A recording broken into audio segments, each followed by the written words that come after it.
Yo les amis. Bon les gars, je sais même pas par où commencer. On savait que Aston Villa allait devoir se livrer beaucoup plus et attaquer plus, donc on savait qu'il allait avoir des espaces pour le PSG et que le PSG ils aiment ça. Donc ça s'est vu sur cette première mi-temps, parce que même si Aston Villa fait un début de match intéressant, bah voilà, il manque quelque chose dans le dernier geste. Et pour le coup, bah il y a vraiment des boulevards et le PSG vient piquer 2 fois et marque 2 buts avec les 2 latéraux. Voilà, ça c'est assez incroyable. Nuno, faut pas oublier qu'il avait marqué aussi déjà à l'aller et qu'au final ce but à la toute fin, il est déterminant sur l'aller-retour. Hein. Pour Martinez sur le premier but qui est pas irréprochable. Une fois que t'as dit ça, donc le PSG mène 2-0, donc on est sur un +4. Là tu te dis, vas-y, c'est fini de chez fini. Aston Villa, il croyait peut-être avec son début de match, mais là, coup sur coup, tu prends 2 pions, finito. Et au final, après les gars, on se fait toujours avoir. La Ligue des Champions, ça reste la Ligue des Champions. Si les équipes sont en quart de finale, c'est qu'il y a un minimum de niveau, on va pas se mentir. C'est pas parce qu'à l'aller, une équipe s'est fait bouffer qu'au retour, ça va être le cas forcément. C'est peut-être ça qu'on a tendance, et moi le premier, hein, à sous-estimer, puisque moi je pensais qu'il y aurait 0 suspense sur les matchs retour. Et au final, les gars, Villa, c'est une bonne équipe. Voilà, on le savait, mais peut-être que l'aller, vu que le PSG les a bouffés tout le match, bah on s'est dit, il y a une grande différence de niveau. Et voilà,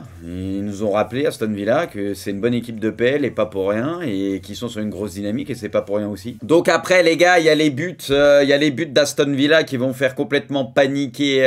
Bon, il y a la frappe de Tielemans qui est déviée. C'est Pacho, je crois, qui dévie la frappe, donc ça rentre. McGinn, les gars, McGinn, il y en a plein, ils se foutent de lui, mais honnêtement, il est très relou, ce bon vieux McGinn. Le but qu'il met, la percée, bon, le PSG défend très mal, il y a trop d'espace et tout, mais McGinn, lui, c'est pas son problème. Le taf qu'il fait, assez incroyable, son match, fait un très bon match. Il y a encore pas mal d'occasions, il se passe pas mal de choses, et tu sens que le PSG est en train de douter et perdre complètement le fil, et du coup, tu prends un bouillon, quoi, en deuxième pendant un moment. Tu prends un bouillon, et là, tu te mets à douter, ouais, c'est là où tu te dis, putain, les vieux démons, surtout qu'il y a des occasions, et là, merci Donnarumma, qui avait déjà été décisif contre Liverpool la dernière fois, mais là, Donnarumma, les gars, les 2-3 parades clés qu'il te fait, parce que si tu prends ce but à ce moment-là, je pense que ça peut basculer vraiment là du mauvais côté pour le coup. Et Donnarumma, il te sort des vraies parades aussi contre Asensio. T'as Konsa, je crois que c'est Konsa aussi qui a une tête, les gars, j'ai pas compris. Sur le coup de pied arrêté de Rashford, ou je crois, ouais, c'est Rashford qui le tire, et t'as Konsa, il est seul au point de pénalty, il loupe sa tête, il est tout seul. Parce que ça, normalement, pour des joueurs comme ça et tout, il y a de bonnes chances que ça fasse but ou quoi, parce que s'il met la tête bien, ça à bout portant, il y a de la puissance et t'es dans le dur. Et Donnarumma qui t'en sort aussi, il y en a une autre qui te sort à un moment. C'est Tielemans, ah c'est Tielemans, ah la tête de Tielemans,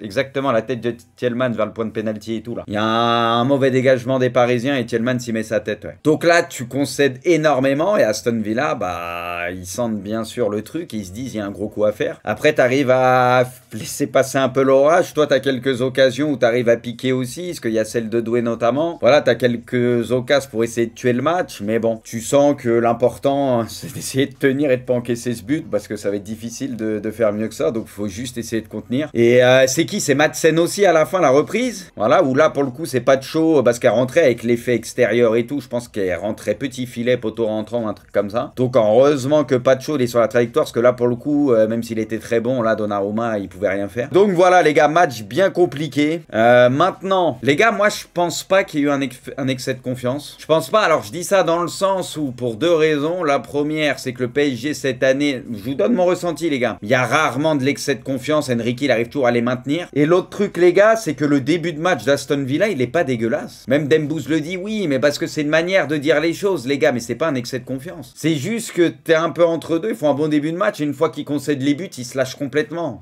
En général, c'est plus facile quand t'as plus aucune question à te poser, t'en avais pas trop à te poser avant le match retour, parce que t'es mené de 2 buts, mais là, c'était pire. Il n'y a pas eu de relâchement, les gars, ils ont pris un bouillon pas possible. On a rarement vu le PSG se faire bouffer autant cette année, c'est peut-être une des premières fois, à part peut-être la première mi-temps contre Arsenal, il y a encore. Là, ils se sont fait bouffer, les gars, même en termes d'intensité. Moi, perso, j'avais plus de doute là-dessus, parce que, en général, trop fort à ce niveau-là, même contre les clubs anglais qui, en général, mettent beaucoup d'intensité. Le PSG, jusqu'à maintenant, il n'y avait rien à dire à ce niveau-là. Pour moi, il y a eu de la panique. Ils ont perdu le fil, et t'as une équipe en face qui a bien joué aussi, qui leur a fait mal. Et c'est tout, les gars. C'est trop facile de dire c'est de la suffisance, c'est l'excuse facile. Ils ont été pas bons pour beaucoup, pas au niveau. Guevara a pas été bon. Vitinha, il est passé à côté, on l'a pas reconnu. Voilà, les gars, t'as des joueurs qui sont passés à côté, c'est tout. L'attaque, les gars, mis à part Barcola jusqu'à sa sortie, pour moi, c'était celui qui était le mieux dans son match parmi les 3 devant. Moi, je suis désolé, le PSG, les gars, était en grande difficulté et c'est tout. C'est trop facile de dire c'est de la suffisance. T'as 2 doigts de sauter, il n'y a plus de suffisance. T'as pris un bouillon, terminé. Maintenant, faudra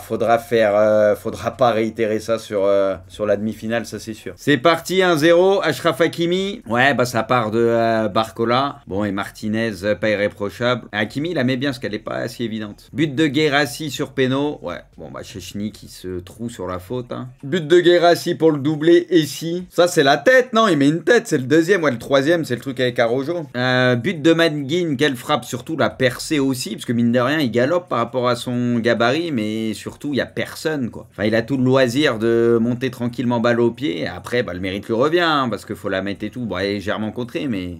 Le but, il est incroyable, mais personne sort sur lui. Ouais. But de Ben Sebaini en CSC. Ouais, là, Sandford devant le but. Et... Ah, il met une patate, hein, il laisse aucune chance. But de Konsa ici. T'as Rashford, les gars, là. Viti, les gars. Viti, ce qu'il prend, c'est abusé.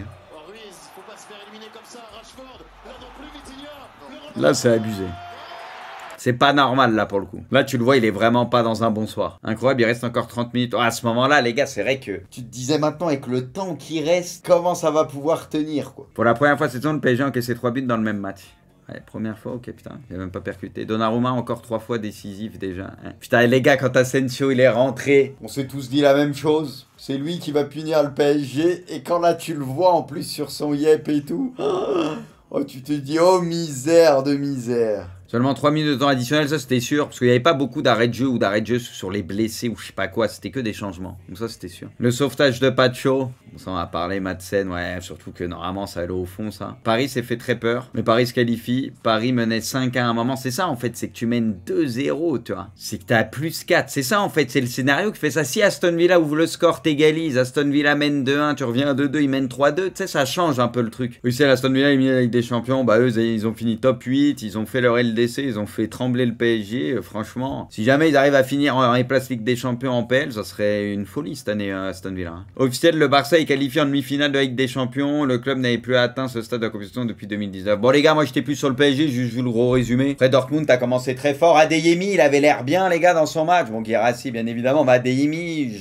ce que tu vois en tout cas sur le résumé, il avait l'air en jambes, peut-être pas toujours les bons choix, mais il avait l'air bien en jambes. Après t'as le Barça, les gars, Inigo, il pouvait être sous le coup d'une suspension, donc voilà. Bon, puis t'as des joueurs, il y a forcément eu un peu de gestion. Bon, Yamal, apparemment, il a pas couru énormément, mais bon, il est pas allé jusqu'au bout du match. Bon, puis Pedri, on sait l'importance qu'il a aussi. Jamais un attaquant africain n'avait marqué 13 buts sur une campagne de LDC. Ouais, bon, après, il y a le nouveau format, mais quand même, c'est vénère. Ouais, j'avoue, c'est abusé. Les notes du PSG ce soir. Ouais, Donnarumma, le meilleur, il n'y a pas photo. Moi, je trouve Ruiz, les gars, je l'aurais mis 5. Moi, Ruiz, pour moi, c'est, vas-y, le milieu de terrain qui m'a le plus plu. Vitinha, c'était le pire, pas de souci. Moi, Ruiz, je lui mets au moins 5, ouais, ou 6 si vous voulez, ouais. Je suis d'accord. Moi, j'ai trouvé que c'était le meilleur au milieu de terrain. Il a fait du bien. Gvara, il a pas été bon. Barcola, moi, j'ai quand même bien aimé son temps de jeu. C'est pas lui qui méritait de sortir. Et Dembélé, ouais... Dembélé, j'aurais peut-être mis 5, moi. Ouais, et Pacho 4. Ouais, Pacho peut-être 5. Après, c'est pas son meilleur match, je suis d'accord, mais tu vois, si t'as marqué à 5, je pense Pacho à 5 aussi dans ces cas-là. Et Hakimi, ouais, Hakimi aurait pu être à 6 aussi, je suis d'accord. En vrai, il n'y avait pas de scandale à mettre Hakimi à 6, ouais. Yamal n'a couru que 8 km en 72 minutes face à Dortmund hier. Seulement 1 km 3 de plus que le gardien du BVB. Je sais qu'il y a de la gestion Yamal ces derniers temps, c'est pas celui, tu sais, qui va courir le plus ou quoi, ou ce que tu veux, mais en vrai, 8 km en 72 minutes, je veux dire, c'est pas le néant pour moi, pour un joueur profil Yamal, je veux dire. Parce que si tu transposes sur 90 minutes, on est sur combien, les gars? On est sur presque 10 km, non? Enfin, moi, ça me choque pas, je veux dire. En termes de kilomètres purs, on a vu pire. Il y a des joueurs, ils courent 8 km pendant tout un match, tu vois. Pour moi, là, c'est inutile. 10 km, ça va en soi, et encore plus pour un profil comme lui. Pour faire parler, ouais, mais du coup, c'est con, parce que ceux qui connaissent un peu les profils des joueurs et les moyennes un peu dans le foot, bah, ils se rendent compte qu'il n'y a rien de choquant d'abusé, quoi. On n'a pas eu peur. À d'autres, Achraf. On savait qu'on allait souffrir, on a souffert à cause de nous. Je suis d'accord avec Ousmane, c'était pas possible de commencer à deuxième mi-temps avec 2 buts comme ça. Une équipe qui veut gagner avec des champions ne peut pas faire ça. Bon, on est d'accord, faut prendre la responsabilité, faut améliorer ça. Bon, de dire qu'on n'a pas eu peur, t'es obligé d'avoir un peu peur à un moment donné. Tu te poses des questions. Ça veut pas dire que t'es en full panique, mais tu te poses des questions.